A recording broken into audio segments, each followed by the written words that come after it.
Guys यहाँ पे हम लोग शुरू करने वाले हैं SSC standard 2025 all shift GK का क्वेश्चन पेपर। जैसे कि आप लोग देख पा रहे हैं 6 अगस्त 2025 बी शिफ्ट का सारे क्वेश्चन एंड आंसर हम लोग डिस्कस करने वाले हैं। तो पहला क्वेश्चन है, the Nehru cup is a prominent international football tournament in India was last held in 2012। Guys यहाँ पे सारा डिटेल्स दिया हुआ है, जो भी क्वेश्चन पूछे जा रहा है उसके हिसाब से सारा डिटेल्स यहाँ पे लिखा हुआ है। The Nehru cup begins in 1982 and उस समय ये रेगुलरली खेला जाता था एंड 1997 के बाद ये डिसकंटिन्यूड कर दिया गया and again revive in 2007 and उसके बाद 2009 एंड 2012 में खेला गया and it was held in 22 August to 2 September. Okay guys, आपको टाइम मिला तो आप पॉज करके ये सारे डिटेल्स देख सकते हो। Next question is, in which state the folk music tradition of Zikir popular? The answer is Assam. Originator introduced by Azan Fakir, a 17th century Sufi sant and poet from Baghdad who settled in Assam.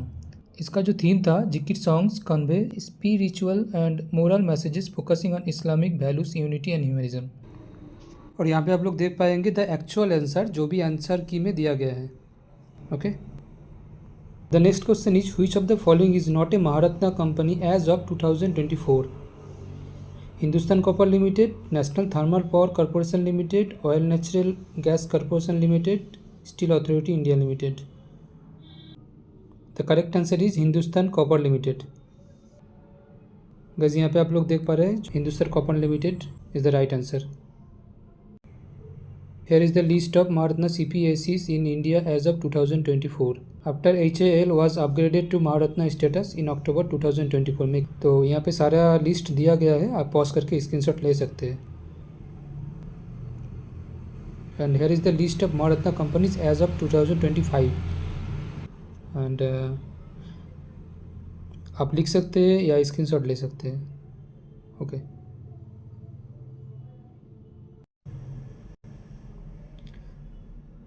and the next question is, what was the key scientific objective of Chandrayaan 3?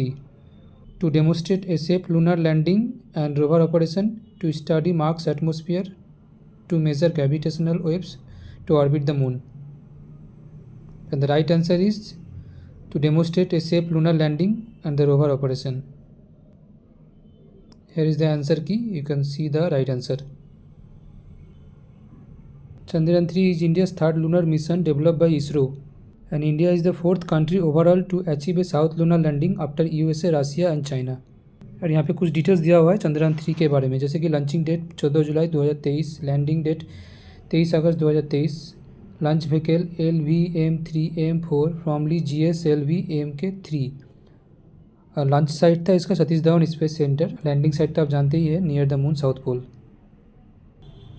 And the next question is, which of the following statement is not true about Rasbihari Bose? Rashbehari Bose के बारे में इसमें से कौन सा option true नहीं है? He founded Indian Independence League in Tokyo in 1942। He was an important figure in Ghadar movement and in formation of the Azad Hind Fauj. He was independent India's first commander in chief of Indian army. And the right answer is he was independent India's first commander in chief of Indian army and this is not true about Rasbihari Bose. और ये सारे option आप याद रख सकते हैं about the Rash Behari Bose.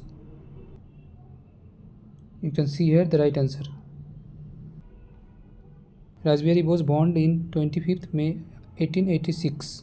Rashbehari Bose के जन्म 1886 में हुआ था, Subaldaha Bengal presidency, now in West Bengal.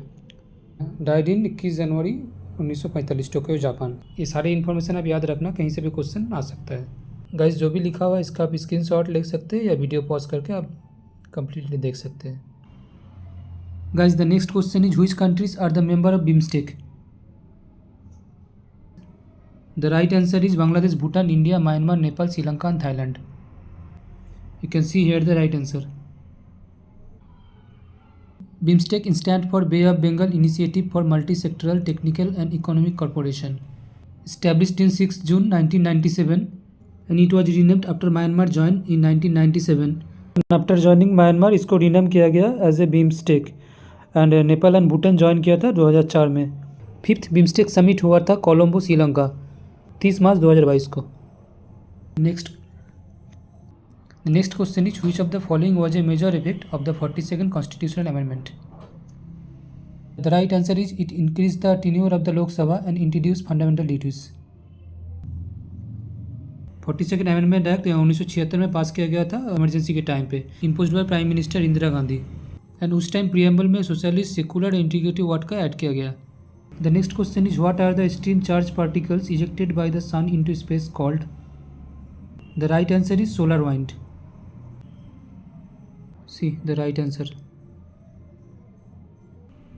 Solar wind एक एक्सट्रीम चार्ज पार्टिकल है जो कंटिन्यूसली सन के आउटर एटमॉस्फेयर से स्पेस में फ्लो होता रहता है. ट्रैवल करता है 300 से 800 किलोमीटर पर सेकंड की गति से, जो कि सन से कैरी करता है energy, magnetic field and momentum को. The next question is what was the recommendation regarding entry of foreign banks in India? The right answer is encourage foreign banks to expand operation in India. The right answer. The next question is which constitutional amendment is known as mini constitution? Guys, this is very easy question. The answer is 42nd amendment. Guys, देखिए 42nd amendment से 2 question आ चुका है. Indian constitution बहुत ही important है किसी भी government exam के लिए.